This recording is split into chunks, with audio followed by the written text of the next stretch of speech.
Hello बच्चों, कैसे हैं आप लोग। लास्ट लेक्चर में हम लोगों ने चैप्टर 1 का इंट्रोडक्शनरी पार्ट डिस्कस किया था। चैप्टर 1 का नाम था Indian economy on the eve of independence.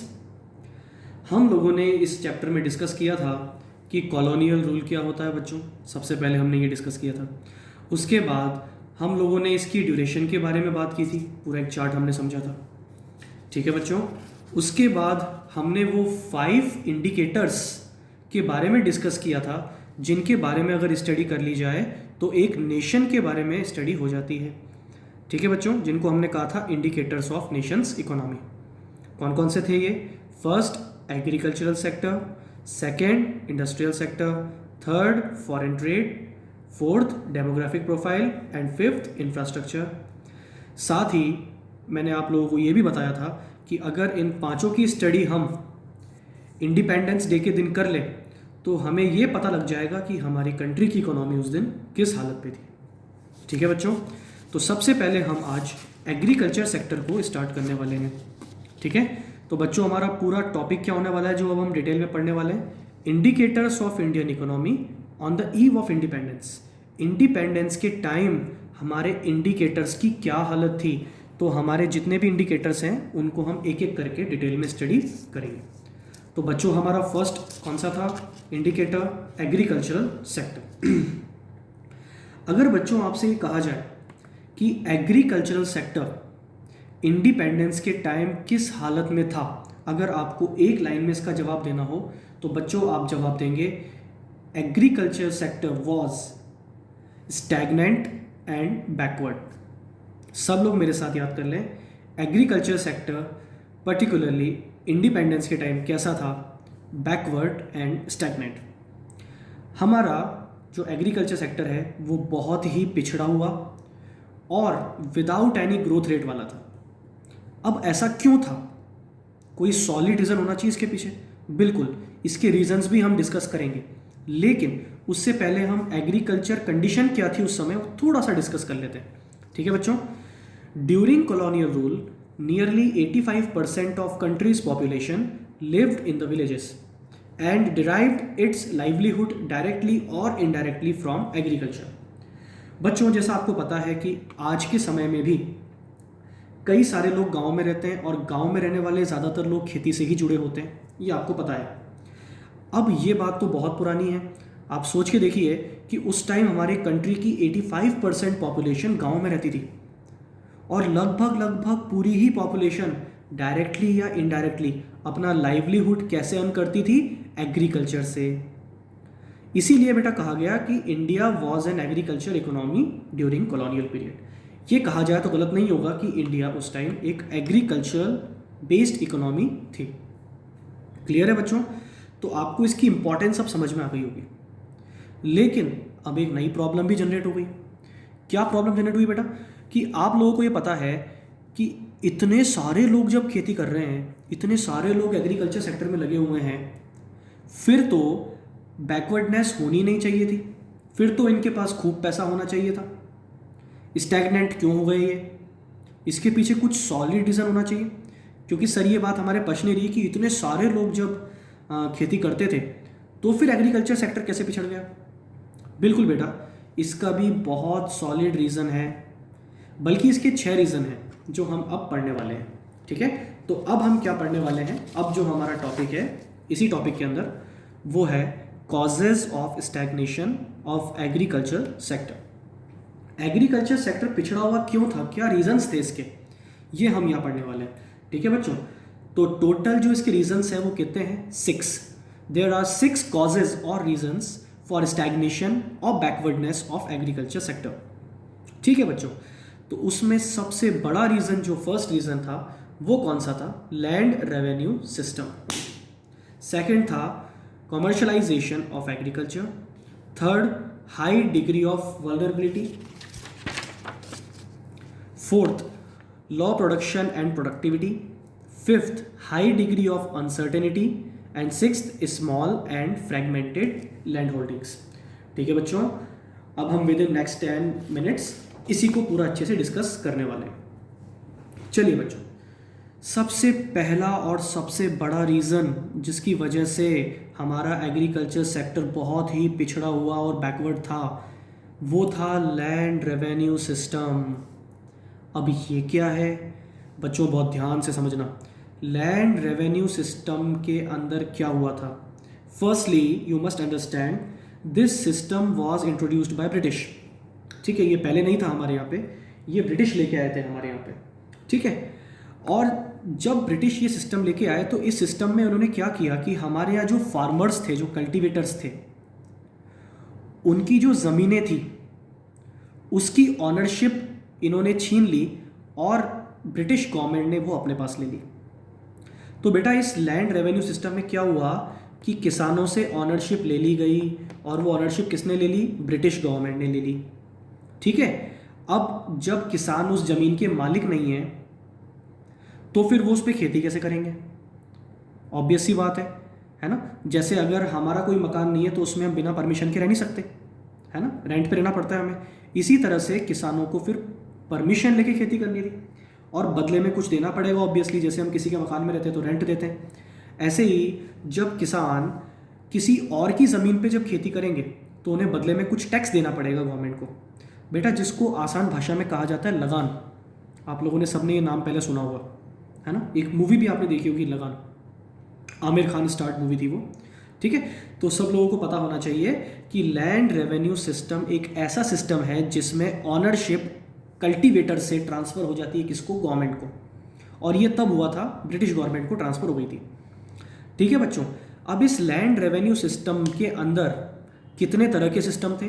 3 तरह के सिस्टम थे। सब लोग नाम याद करें मेरे साथ। Zamindari system, mahalwari system, ryotwari system. ठीक है, फिर बोलते हैं zamindari system, mahalwari system and ryotwari system. बच्चों इन तीनों ही सिस्टम्स में एक बात कॉमन है। क्या कॉमन है? कि इन तीनों में ही ऑनरशिप छीन ली गई है। किससे? किसान से। क्लियर है? तो कल्टीवेटर कैसा हो गया है यहाँ पे? लैंडलेस। तो अगर मैं बोलूँ कि इन तीनों सिस्टम से 2 नई पार्टीज़ का जन्म हुआ है। Above system gave birth to 2 classes. First class थी लैंडलॉर्ड्स, जिन्होंने ऑनरशिप अपने पास ले ली, और दूसरी पार्टी कौन सी थी बेटा? लैंडलेस कल्टीवेटर्स, बेचारा और बेसहारा किसान, जिनके पास से ज़मीन चली गई थी। लेकिन अल्टीमेटली खेती तो इनको करनी ही थी, तो ये खेती अब करें कैसे?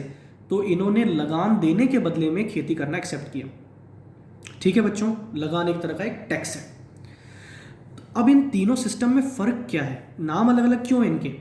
ये मैं बहुत ब्रीफली आपको बता रहा हूँ, बहुत ज़्यादा इंपॉर्टेंट ये नहीं है। ठीक है, थोड़ा बहुत अगर पूछा जाता है तो जमींदारी सिस्टम के बारे में पूछा जाता है, लेकिन मैं आपको इंट्रोडक्शन तीनों का दूंगा। चलो बच्चों जल्दी जल्दी देखते हैं। ये जो फर्स्ट सिस्टम है ज़मींदारी सिस्टम, इसमें गवर्नमेंट ने ऑनरशिप ले तो ली, लेकिन वो ऑनरशिप एक अथॉरिटी को ट्रांसफ़र कर दी। उस अथॉरिटी का नाम था ज़मींदार। एक बंदा अपॉइंट करते थे जो पर्टिकुलर एक लोकेलिटी या फिर एक विलेज, एक गांव का ज़मींदार होता था। ठीक है, इसका मतलब ये हुआ कि अगर कोई गांव है तो उस गांव के एरिया में जितने भी एग्रीकल्चर लैंड्स हैं उन सब का मालिक कौन है? वो ज़मींदार। तो अगर उस गांव के लोगों को लगान देना होगा तो वो किसको देंगे? उस ज़मींदार को देंगे। ठीक है बच्चों, और ज़मींदार फिर किसको देगा? ब्रिटिश गवर्नमेंट को। तो चेंज समझ में आ रही है? ज़मींदारी सिस्टम में क्या होता था? टैक्स पहले कौन किसको दे रहा है? किसान दे रहा है ज़मींदार को, फिर ज़मींदार दे रहे हैं ब्रिटिश गवर्नमेंट को। क्लियर बच्चों? इसके बाद ये जो 2 सिस्टम है, महालवाड़ी एंड रायतवाड़ी, इन दोनों सिस्टम में एक चीज़ कॉमन है। क्या? किसान के पास ऑनरशिप तो यहाँ भी नहीं है, लेकिन दूसरी चीज़ यहाँ पे अगर हम देखें महालवाड़ी सिस्टम में, महाल जो वर्ड है इसका मतलब होता है गांव। तो इसमें पूरा गांव या पूरा एक एरिया या पूरी एक लोकेलिटी एक यूनिट की तरह कलेक्टिवली टैक्स पे करते थे। किसको? डायरेक्ट गवर्नमेंट को। तो बेटा इस सिस्टम में टैक्स जाता था किसको? लगान जाता था डायरेक्ट गवर्नमेंट को, और यहाँ भी किसको जाता था? डायरेक्ट गवर्नमेंट को। इन दोनों में एक कॉमन बात है। ठीक है, और महालवाड़ी में इंडिविजुअली एवरी फार्मर पे नहीं कर रहा है, यहाँ पे पूरा महाल, महाल का मतलब क्या हो गया? महाल का मतलब यहाँ पे हो गया है एक गांव। ठीक है, तो पूरा गांव यहाँ पे एक साथ पे करता था। ठीक है, डायरेक्ट किसको, गवर्नमेंट को। सेकंड है बेटा रायतवाड़ी सिस्टम। रायतवाड़ी सिस्टम में ये वर्ड है रायत, रायत का मतलब होता है किसान। यहाँ पे किसान और गवर्नमेंट का डायरेक्ट लिंक था। बेटा यहाँ पे चेन क्या थी जमींदारी सिस्टम में, यहाँ पे सबसे पहले किसान, फिर जमींदार, फिर गवर्नमेंट। महालवारी में पूरा महाल गांव जिसको हम बोलते हैं, और फिर गवर्नमेंट। और यहाँ पे क्या है, किसान और गवर्नमेंट। डायरेक्ट यहाँ पे लगान कौन देता था, किसान डायरेक्ट देता था गवर्नमेंट को। ठीक है बच्चों, अब हमारे मन में क्वेश्चन उठेगा कि सर इसमें बुराई क्या है, इट्स अ फेयर ट्रेड। अगर आप, चलो ठीक है आपसे ज़मीन ले ली, बहुत दुख की बात है, लेकिन आप किसी और की ज़मीन पे अगर आप काम करते हो तो आपको लगान तो देना पड़ेगा, कुछ ना कुछ तो देना पड़ेगा। बेटा बात वो नहीं है, बात ये है कि ये जो लगान है, ये जो टैक्स है, इसकी रेट फिक्स नहीं थी, इसका अमाउंट फिक्स था और ये बार बार चेंज होता रहता था। अब आपको थोड़ा समझ में आ रहा होगा मैं क्या कहना चाह रहा हूँ। इस सिस्टम की वजह से हमारे फार्मर्स का बहुत एक्सप्लॉयटेशन हुआ। कैसे हुआ, आप सोच के चलिए कि जब ये सिस्टम इंट्रोड्यूस हुआ, बिना सोचे समझे किसानों से टैक्स कलेक्ट किया जाएगा। उनकी फाइनेंशियल कंडीशन क्या है हम उस पर भी ध्यान नहीं देंगे, कभी बाढ़ आ जाए, कभी सूखा पड़ जाए, हम उस पर भी ध्यान नहीं देंगे। ठीक है, बस कैसे भी करके हमें तो वो टैक्स लेना है। इसीलिए जमींदार और गवर्नमेंट जब टैक्स कलेक्ट करते थे तो ये कंडीशन नहीं देखते थे, कोई परसेंटेज फिक्स नहीं थी। जैसे इनकम टैक्स में परसेंटेज फिक्स होती ना, 10%, 20%, आपको अपनी इनकम का देना है। इनकम कम होगी तो कम टैक्स बनेगा, ज़्यादा होगी ज़्यादा टैक्स बनेगा। यहाँ पे नहीं था ऐसा, यहाँ पे आपको देना ही पड़ेगा विदाउट एनी क्वेश्चन। बात समझ में आ गई बच्चों, और यही हमारी अगली लाइन भी है। Landlords used to exploit cultivators by charging a very high rate of land revenue. Land revenue मतलब कि लगान, यहाँ पे सब लोग याद रखें, लैंड रेवेन्यू मीन्स क्या है, लगान। तो बहुत ज़्यादा हाई रेट से ये लगान चार्ज करते थे और इस बात पे भी ध्यान नहीं देते थे कि फार्मर्स की कंडीशन क्या है। अब इतना ज़्यादा एक्सप्लॉयटेशन होगा तो फार्मर्स के पास पैसा बचेगा नहीं, बेचारे खाएंगे क्या। ठीक है, और जब फार्मर्स के पास पैसा बचेगा नहीं तो हमारी खेती में मॉडर्नाइजेशन होगा नहीं, और जब मॉडर्नाइजेशन नहीं होगा तो फिर हम तरक्की नहीं कर पाएंगे। इसीलिए हमारा एग्रीकल्चर सेक्टर भले ही बहुत बड़ी क्वांटिटी में था लेकिन बैकवर्ड था और स्टैग्नेंट था। ठीक है बच्चों, तो ये हमारा हो गया फर्स्ट रीज़न। सेकंड रीज़न पे हम आते हैं, कमर्शलाइजेशन ऑफ एग्रीकल्चर। बच्चों एक बेसिक खेती की एक आपको एक कैरेक्टरिस्टिक पता होनी चाहिए। पहले के ज़माने में क्या होता था कि खेती करने वालों को एक फ़ायदा था। क्या फ़ायदा था कि भले आपकी फसल बिके या ना बिके, भले ही आपको प्रॉफिट हो या ना हो, लेकिन फिर भी आप साल भर भूखे तो नहीं रहोगे ना, क्योंकि आप फूड क्रॉप्स उगाते थे, है ना। आप ग्रेन्स, आप पल्सेस, आप जब इनका कल्टीवेशन करते हो तो आपके घर में तो ये चीज़ कंज्यूम हो ही सकती है ना, काम आ ही सकती है ना। दूध वाले के यहाँ पे दूध काम नहीं आता क्या, आता है ना, बिल्कुल आता है। इसी तरह से जो किसान हैं उनके यहाँ पे ये जो ग्रेन्स हैं, पल्सेस हैं, इनकी कमी कभी हो सकती है क्या, नहीं हो सकती। तो पहले के ज़माने में जब ब्रिटिश नहीं आए थे उससे पहले यही होता था कि हमारे यहाँ कभी कमी होती नहीं थी, हम खूब खाते थे, पीते थे, भले प्रॉफिट हो या ना हो, और खुश रहते थे। लेकिन ब्रिटिश रूल में क्या हुआ, एग्रीकल्चर का कॉमर्शलाइजेशन हुआ और ऐसी फसलों को उगाए जाने पे जोर दिया गया जिनको सिर्फ बेचा जा सकता था, खाया नहीं जा सकता था। जैसे कॉटन, कॉटन के बारे में सुना है आप लोगों ने, है ना, कपास जो होती है। और एक नाम आपका बहुत जाना पहचाना होगा जो आपने सोशल स्टडीज़ में, एसएसटी में भी पढ़ा होगा, इंडिगो, जो नील होती है ना, वो आपने पढ़ा होगा कि कैसे इन्होंने, अंग्रेज़ों ने ज़बरदस्ती इंडिगो की खेती हमसे करवाई और उससे लैंड ख़राब हो जाता था, है ना, उसके बाद फसल ढंग से उगती नहीं थी उस पर।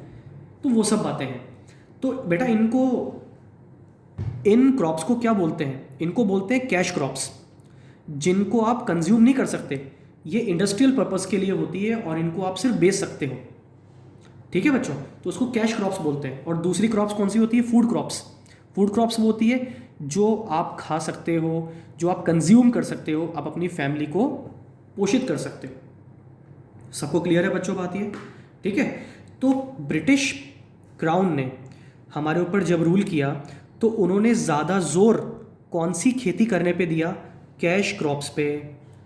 और हमसे ज़बरदस्ती क्रैश क्रॉप्स की कल्टीवेशन करवाई। इससे नुकसान क्या हुआ? इससे नुकसान ये हुआ कि पहले